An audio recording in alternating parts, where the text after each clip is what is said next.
Forest, please, I mentioned before, and again these are breaches of forest law.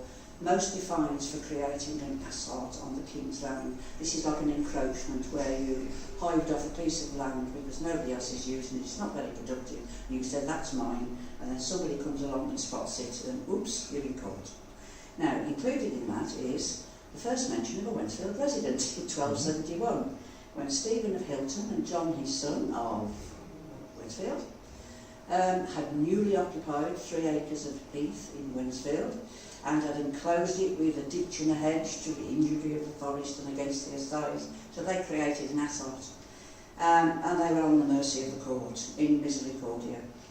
Their sentence was that the fence, not literal fence, just whatever they fenced the ground off with, to be thrown down, and they were fined 4 shillings each. Now, that's only 20 pence these days, but 4 shillings was a lot of money back then, and they both got clobbered. 1288, the first property deed I could find for the Wednesfield area actually relates to Prestwood, and it looks like this. It's in Latin, it's in abbreviated Latin, which is a pain in the rear end. Has it got a nice clear date? No, of course it hasn't. That's the date, all of that. What it actually says is Die Martis Proxima Post Festum Sancti Benedicti Anno Gratia Millesimo Ducentissimo Octodecimo Septimo. Ooh! And all the square brackets are around the letters that have been missed out, but they're standard abbreviations, so I haven't made it up. And what that says in English is the Tuesday next after the feast of St Benedict, the year of grace 1200 and oops 87, and I said 1288, which threw me a bit when I first saw it until I did a bit of research, and you'll find I put an asterisk by Benedict's name, and that's because although his feast day is July the 11th now, it used to be March the 21st, and the old year used to end on March the 24th, and beginning again on March the 25th. So there's a slippage in year. And it covered land described as being above Prestwood. Above is a fairly loose term, but still. So back to the map. Remember, I did this for people who actually don't know Wednesfield. That's Prestwood up there.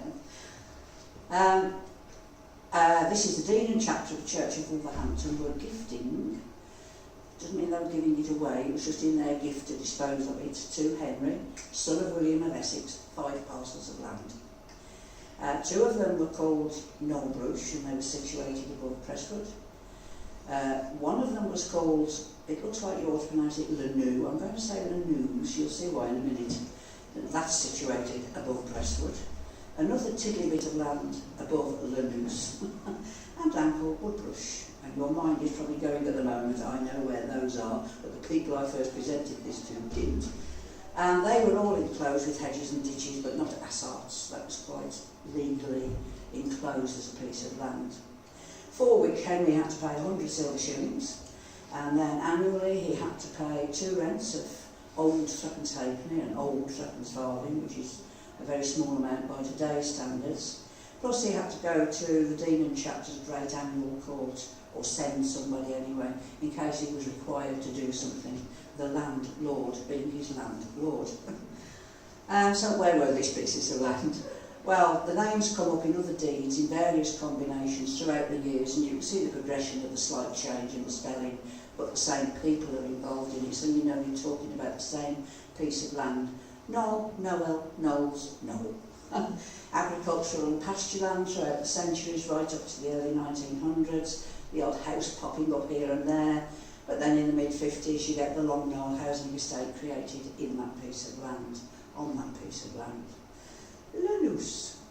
Over time gets reconfigured as the Nose, and later as Horsley. So somebody said to me, hang on, I can buy Lanous to the Nose, but Horsley so? How do you work that out? Well, I worked it out like this, from a deed of 1514. That's actually English, but it's using the same sort of abbreviations. I'll tell you what it says in a minute, as you use in the Latin. So what it says is, parcel of my pasture in Wednesfield called the Nose, otherwise called the Horsley so. So I think that's fairly conclusive. Lanous is Horsley so. There is a problem in as much as there's several Horsley so's. They're everywhere. So you've just got to locate the right one. Woodrush, well, over the years turns into Wood End, which you're probably not surprised about. Again, you get the odd house here and there, till you get to the 1930s and 40s when it becomes yet another residential estate. The field names and their variations were actually still in use at the time of the 1842 tithe apportionment, which is why I've picked that deed and those names, because you can still find them within modern mapping, even though, you know, that was 170 years ago. But to make it easier to see, I've just transferred them onto something that looks more like a map, which is the 1901 Ordnance Survey map. And what you get on this section of that map is this. You can see that's one piece of land, that's the other piece, and the little one is just disappearing off the map into Staffordshire. Of course, we were part of Staffordshire back then. And we can see here, Wood End, yeah, that was attached to that piece of land. Long Knoll, yeah, we saw that as well. And there is Crestwood Farm. So somehow or other, those pieces of land lying just beyond it become above it. But it could be translation, you know, words translated from Latin. You look at one word, one Latin word, and you'll find it's got 3 or 4 different English translations. And it's got a map there as well? Yes. I didn't know.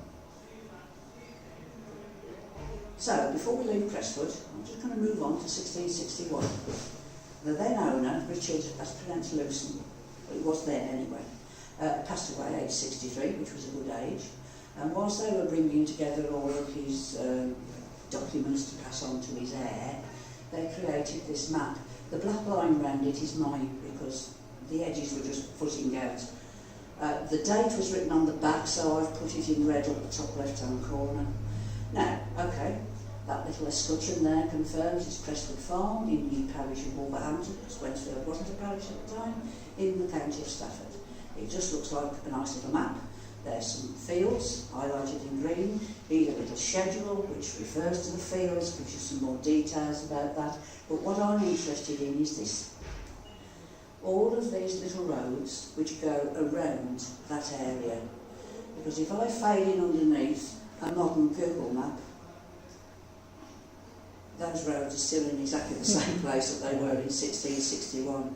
And the general thought about historians that map roads, pathways, ways of communication is, even if you only go back 200 years, if it was there then, it's probably been there in some form, even just as a pathway, for centuries. Right, what about Wednesfield itself? From the early 1300s onwards, we get lots of references that just say Wednesfield.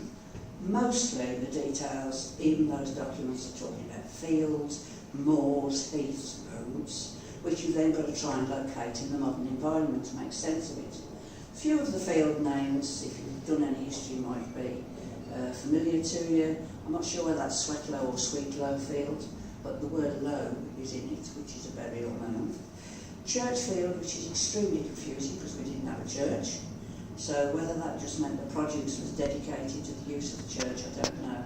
And then equally confusing, but a bit more explanatory, Church Withyfield, Withy's being the sort of bendy willow branches that they make baskets out of. Northlow Field, and Latchfield, sometimes spelled Lutchfield.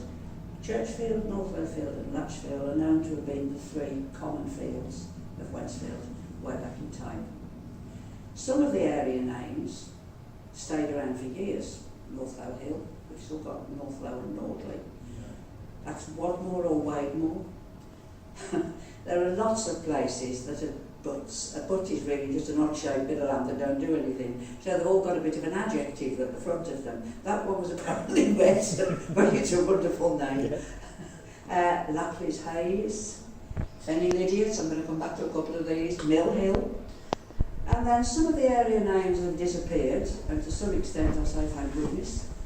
Hallam Green, Clutchkern Heath, Ollershaw, Withyotsley, Hildebourne's Hill, Sedidole, Reacherous Meadow, Hughings, Furlong, 12 Pennyworth Land, which might be the longest word, but at least I can read it. This one is the one that interests me. This reference comes from the early 1300s. Hildebourne is an old German name, and I checked, and you can equate Old German to Saxon, and Hildebold meant battle bold. So why, in the early 1300s, was there a hill in Wednesfield named after a chap whose name meant battle bold, and he was a Saxon chap? Can't find him anywhere else at all. I'm just hoping he pops up sometime over the years as I'm looking through documents. It's fascinating, really.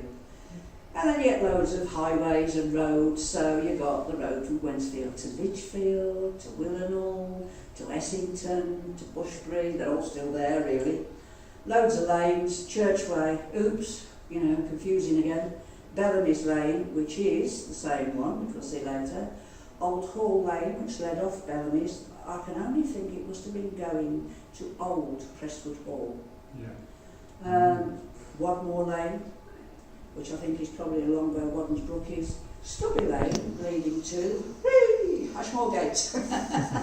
Gate just meaning an entry, not necessarily a wooden swinging thing. Sexton's Place, alias Stubby Lane End. Which end? I haven't got a clue. Heath Lane, there's a lot of heath. Palmer's Lane, which has disappeared altogether. Lapley's Lane. Well Lane, we've still got Well Lane now. At, hello. Does any of this actually help when you're trying to track a history, apart from just being, you know, a conglomeration of names and words that are thrown at you? Well, this is the bit where you might need to concentrate. We're going to try and trace the exact bounds of Northlow Field. Now, Northlow Field contained Northlow Hill, which going back was then Northley Hill, and before that it was Nordley Hill. We still have a Nordley Road now. Name preserved in the area of Wednesfield. Again, it's largely residential now. So this is a Google Earth view. You'll recognise it, I'm sure, but right down the bottom in that little red triangle, that's St Thomas's Church. And you can see the big green bit above it, nicely labelled Wednesfield Park and King George V playing fields. And we're going to be interested in that shape going back through time. We're also interested in a bit of that development there. And that is Nordley Road. Now, if we look at another version of that in a different map, this is from Wolverhampton's Historic Environment Record. So you can see those shapes are still there. That thing there, which has been plonked smack bang in the middle, is supposed to be the presumed site of Northlow Hill, allegedly a burial mound. It's a bit difficult to know exactly what to do with that, because... Is that exactly where they've done the excavation over the last couple of years? When Wolverhampton Archaeology? Yeah. WAG, yes, it is. So they did an excavation more or less actually in King George V playing field, yeah, 2017. The fence run through it, didn't it? Yeah. But they came back the next year to try and find the trace of a ditch that they'd found the previous year, and they asked at the same time if they could just go to where there is already a very slight rise, you can hardly notice it, thinking that might be the bottom of the hill, and could they go and have a dig around and just see if they could find any evidence. Well, they did that, and they couldn't find any evidence to suggest it had ever been a burial mound, but they didn't find any evidence to suggest that it couldn't either.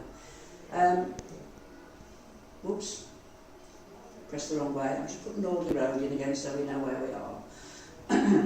The interesting thing about that particular slight rise is it's actually igneous rock, which is interesting in itself because igneous rock is solidified magma, so it was very hot around here a few million years ago. But I think, when they were creating burial mounds, they very often took a slight rise in the landscape and built on top of it just to make it look more noticeable. But if there is any evidence anywhere that suggests that it really was a burial mound, I'm afraid it's disappeared under the East Avenue development. We won't get it back now, which is a great shame. But still.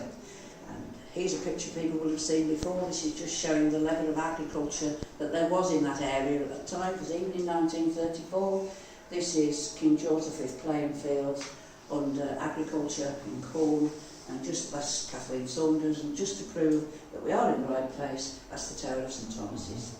So that's just an incidental bit. Right, we're going to go back to 1901 and use those shapes again. You can see there's no housing in there, we've gone back in time, there's been no physical development to disturb the land.